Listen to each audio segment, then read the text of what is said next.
Well, I wanted to give my unedited reaction to the Sugar Bowl, Ohio State versus Clemson Part 2. Oh man, I gotta tell you, this game, I was not ready for this game.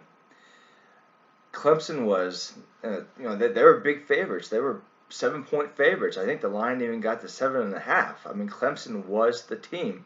I mean, it was like minus 300 they were going to win. And I thought Clemson was going to win. I didn't think this game would be close.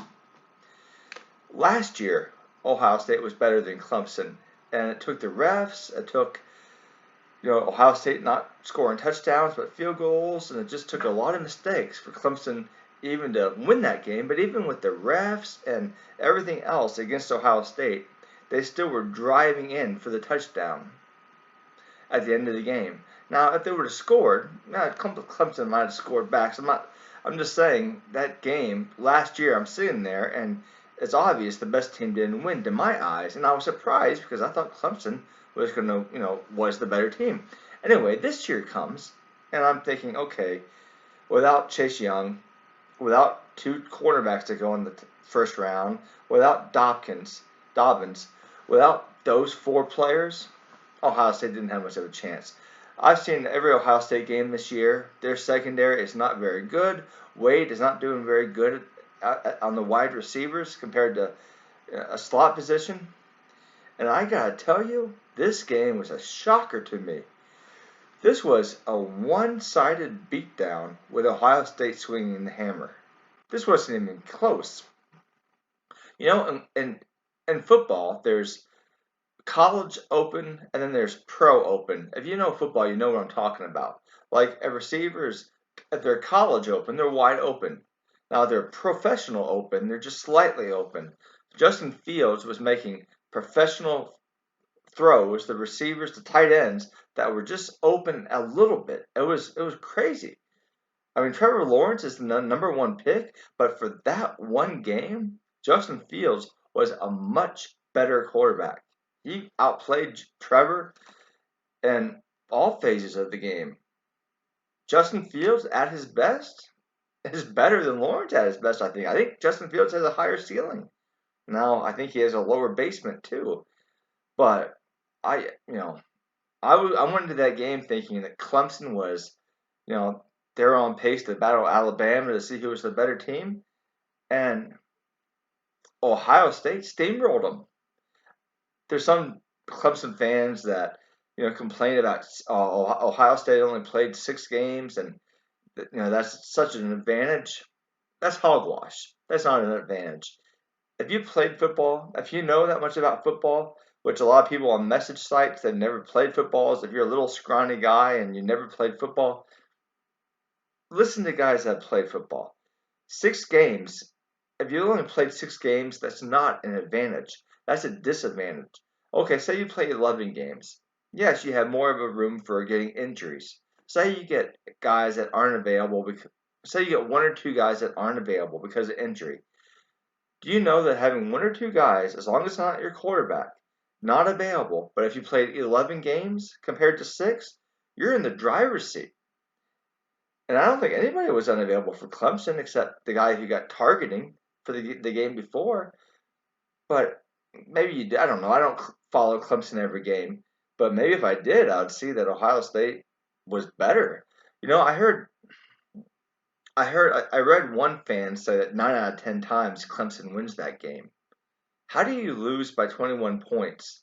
21 points. And I think was it 21 at half or 28 at half? I don't remember what it was at half. But no, that scoring, and Ohio State just played pretty much prevent, the fourth quarter. You don't get beat down like that and then make the claim, well, 9 out of 10 times you would win.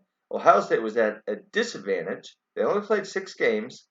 They had players out because of COVID, and they just blasted Clemson. I tell you what, I never saw a team so zoned in. I mean, they were focused. I never saw a team so focused before. Ohio State secondary is not very good. And the way that they shut down Trevor Lawrence, I mean, they didn't shut him down completely. I mean, They had a better defense last year. And Trevor Lawrence, he had those long runs last year. The way that they focused and shut that down, and the way that they ran the ball and blocked. I tell you what, Dabo Swinney, when you rank a team 11th, even if you just say, well, I would rank any team 11th that just play that, whatever. If you rank a team 11th and then you lose to that team, well, what does that make you? It doesn't make you 12th. You know why? Because Indiana gave Ohio State a better game than you did. Northwestern gave Ohio State a better game than you did. Indiana when they had their quarterback. So if Northwestern and Indiana gave Ohio State a better game, and Ohio State steamrolled you, what does that make you if Ohio State's 11, 14, or 15? See, this game is an example of why bulletin board material works. People will say, oh, people are motivated to play for championships. It doesn't matter about trash talk. And that's not true. And you can point to this game, the Sugar Bowl that was played in the year 2021. I think officially it's a 2020 Sugar Bowl, but it was played in 2021. That was all about redemption from last year for Ohio State. The refs took it from last year and then went and they grabbed it this year. Both times before the game, I thought Clemson would win. Now, I was surprised last year that Ohio State was the better team. And this year, again, I'm again surprised.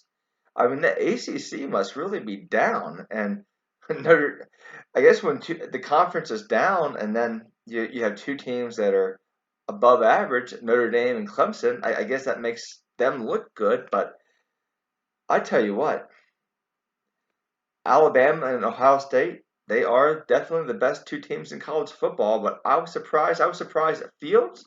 And I think this game shows Trey Sermon, him getting at his peak, and their secondary and their defensive line can play. But man, this was a good day for college football. It's good to have upsets like this. It's good to have times where a coach is cocky and a little bit arrogant and he gives bulletin board material and then they just get romped. Now going into the future, I don't see Clemson hanging. I see the future, the next 10 years is going to be Ohio State and Alabama. And this is kind of what gets me with Clemson fans is you guys act like you've been here all along. You haven't. Now, Ohio State, they don't win it every year. They don't have that many national titles compared to, I mean, I forget how many titles they have, but they don't win a title every year. They're not in the title game every year, but they're in the top 10 almost every single year. I mean, from Woody Hayes to Bruce to Cooper to Tressel to Urban Meyer to Day. I mean, you got different coaches there. And Ohio State's always in the championship picture somehow. Almost every year they're in the championship picture. Clemson fans, you guys got decades where I don't know where you were, okay? You guys are not a historically great program. You guys had a historically great decade that I think is going to come to an end. I think it's going to be Ohio State for Alabama, two traditional powers that will stay, and probably a team like USC or Texas that's going to have a resurgence. That's my prediction. But anyway, I was very surprised for this Sugar Bowl, and I wanted to share it. So thank you very much.